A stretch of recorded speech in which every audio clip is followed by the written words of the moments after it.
This first image is of a slide sheet I would take around to the galleries in the mid-'80s, try to get my work shown.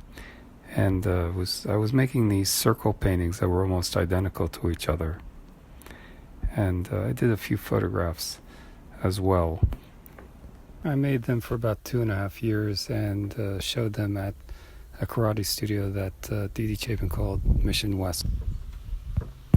Important show because when I lined the paintings up, for the first time I could see them in a big space and I saw how optical they were.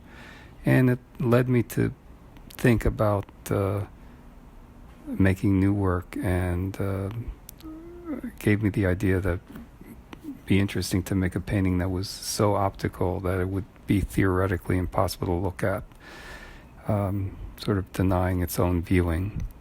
And I was also interested in this idea of originality. So these paintings, the ones I showed at Tony Shafrazi in '89, they were only 1%, the line width was only 1% different from the painting to the left. I did also a painting in 1990 where they were duplicate panels, one shown vertically, one shown horizontally. I did these, then I did in 1990 a series of pattern paintings. I worked them out on papers, and this is the show I did with Tony Shafrazi of those paintings. That painting on the left is 16 feet long. They're all on aluminum, which gave me a very perfectly flat surface to work on. And also they were like objects that floated off the wall, sort of challenged what painting could be. I did photography at the same time. I did a photo portfolio. And in 1990, 91, I did a show with Le Consortium. Steve DiBendetto and Emi Knoebel also had spaces there. In 92, I co-curated a show with Steve DiBendetto where I premiered these color line paintings.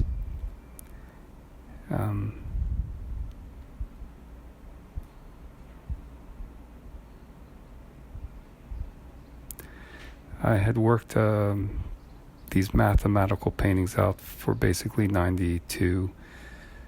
And then in 93, I started to make these systematic paintings based on line width lengths. And I made a series of quarter-mile paintings and third-of-a-kilometer paintings. And the idea was that if you added up all the lines, they came to exactly a quarter mile per each painting. And for the kilometer, it was exactly a third of a kilometer. And when you change the shapes and forms within the painting, you have to make adjustments to get that same distance. But each one, they were all related to each other in that way. And then in '94, I started to do these paintings that were sort of touching on. They brought in some imagery from coloring books and such. I did some paintings based on fun houses, and they played off some of the. I guess I was interested in some of the psychedelic aspects of the black and white paintings, except for I wanted to illustrate them. The effect you get from seeing those lines all close together. I thought it would be interesting to also make some paintings that were rather absurd in subject matter, sort of like clown houses in the mountains, but also they were over the top in terms of color, subject matter. I showed them with Sandra Gehring and Pierre Hubert in Geneva in 95, 96. They made sense to me conceptually. And in 99, I did this series of face paintings. They're more precise, what I had been doing, and I showed them salon style at Sandra Gehring Gallery in New York. In 2000, I started to return to this more precise painting, except for they were a little more freeform at times. I also did these wax paintings that I showed with Vincent Pequal in Dijon. And I did some drawings, started doing some comic book related type drawings. In 2009, I started to embrace the fact of the paint not being so precise, and I started making these color line paintings where you could see the paint seep out through the edges. I did something similar with the black and white paintings where you saw their mark making, you saw the process, how they were made. And in 2012, I did a survey show of 25 years worth of my black and white paintings with Sandra Gehring. That same year, I also did a show with Paolo Vadovi. And I loved his space because I loved pairing these paintings against such an elegant space.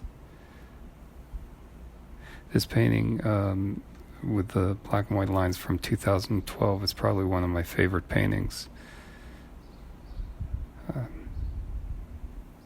I also made a series of small paintings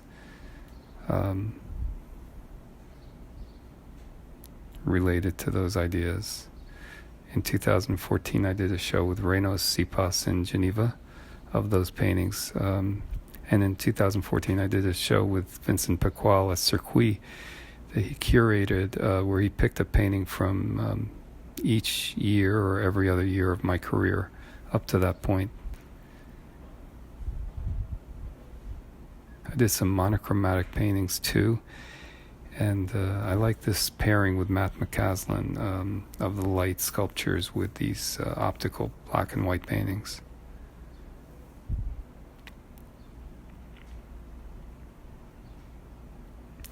Started making some sculptures. They're on metal in 2017. They're different from the earlier paintings. The paint is applied very thickly, creates maybe 20 coats of paint, and creates quite a ridge. And then in 2018, I did this show with Renos Sipas in Paris that related back to the circle paintings I had done in the mid-'80s. I did an upstairs and a downstairs space. I really like this line of circle paintings right in a row. And this is my studio in 2020.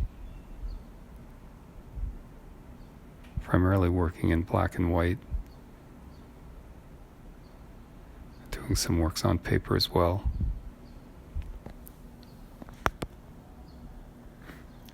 And this is me in my studio in 2015.